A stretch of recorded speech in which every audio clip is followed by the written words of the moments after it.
Welcome to The Explainer. Today, we're breaking down a source that analyzes a major hypothetical shift in India's foreign policy. And it all kicks off with a really dramatic event at sea. So let's just walk through the argument, slide by slide.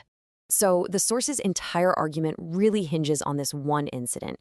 It starts, with a friendly naval exercise, a great symbol of international cooperation. But then, just 2 weeks later, all that goodwill is just shattered by a deadly attack. And it's followed by, well, a deafening silence. So what on earth happened here? All right, the story centers on one specific vessel. It's an Iranian warship called the Iris Dina, and it's all about its fateful journey home right after a diplomatic visit to India. Okay, now what's really wild about this is just how fast everything turns. I mean, on February 17th, it's all about friendship and partnership, right? The Indian Navy is even tweeting #Bridges of Friendship. Then, a little over 2 weeks later, March 4th, the source claims that that very same ship is sunk by a U.S. torpedo. 87 Iranian sailors are killed. It's just a shocking reversal. And this lays out the central contrast the source really wants to hammer home. On one side, you've got this incredibly warm welcome, tweets about friendship, Iranian soldiers literally marching in an Indian parade. And on the other side, the source alleges there was just total silence from the Indian government after the attack.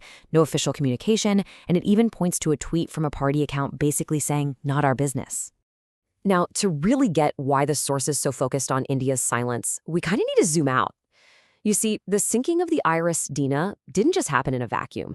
It's presented as just one piece of a much larger and rapidly escalating conflict. The picture the source paints is of a full-blown war. It claims U.S. and Israeli forces have hit over 2,000 targets in Iran. Iran, in response, has fired back at dozens of U.S. bases. Casualties are climbing on both sides. Other regional players like Hezbollah are getting involved. And this is absolutely critical for the global economy. A vital oil choke point has been completely shut down. And this number right here, this really illustrates the global economic stake, 20%. That's the slice of the world's entire oil consumption that passes through the Strait of Hormuz. And according to this source, Iran has closed it, threatening to set fire to any ship that tries to pass. I mean, this single act turns a regional fight into a massive global economic crisis. So the crucial question then becomes, where does India fit into all this? The source argues that India's reaction, or, its lack of reaction to its recent guests being attacked, well, that signals a monumental and really controversial break from its own long-held foreign policy. And here we have the source's core analysis. Historically, it argues, Indian prime ministers always maintained what's called strategic autonomy. They would condemn interventions from all sides, even from allies. The source points to examples like Vajpayee on Iraq, Singh on Libya, and even Gandhi on Afghanistan. But it contrasts this with the present, claiming a totally one-sided approach, condemning Iranian actions while staying completely silent on U.S. and Israeli attacks, and formalizing a special strategic partnership with Israel just 2 days before this whole thing escalated. The source then uses this headline to really drive its point home. The argument is pretty simple. By abandoning a balanced position, India has effectively surrendered its influence and its moral standing in a region that is absolutely critical to its own interests. Okay, so why does any of this matter to the average person? Well, the source connects these huge geopolitical shifts directly to India's economy. And when you get right down to it, to your wallet. Just look at this chart. Over half of India's oil, a whopping 55%, comes from the Middle East. So with the Strait of Hormuz supposedly shut down, the source argues that India's entire energy supply is suddenly in a very, very dangerous position. This isn't just some abstract foreign policy issue anymore. It's a full-on energy security crisis. And then the source points to this quote from a U.S. official as a moment of what it calls national humiliation.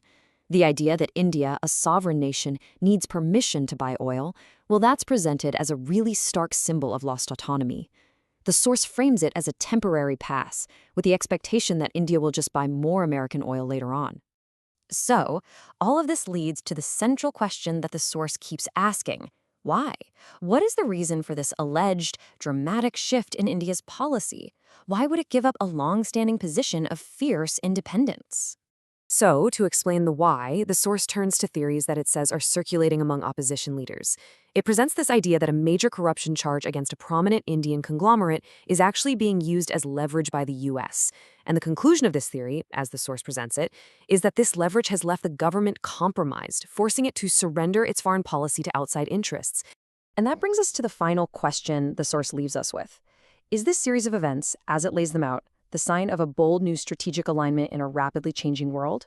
Or does it represent, as the source argues, a fundamental loss of the very independence that has defined Indian foreign policy for decades? That's really the tension at the heart of this entire explainer.